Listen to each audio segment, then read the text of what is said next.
Nag-inspeksyon sa Masungi Georeserve sa Baras Rizal si DILG Secretary Benhur Abalos kanina. Anya, nakatakdang umalis doon ang PNP Special Action Force dahil sa downsizing. Hahalili raw sa pagbabantay ang Regional Mobile Force Battalion ng Region 4A.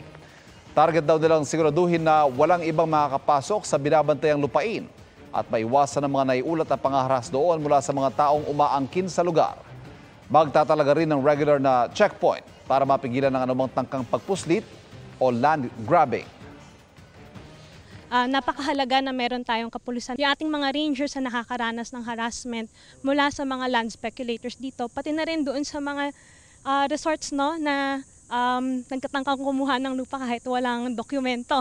This is a protective forest reserve. No? Until sabi ng DNR kung ano bang ito ba itapat may aring ibang tao or what, until that is the order is for us to make sure this is preserved, of course, for the government itong lugar na ito.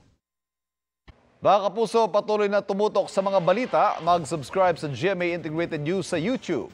Sa mga kapuso abroad, samahan niyo kami sa GMA Pinoy TV at www.gmanews.tv.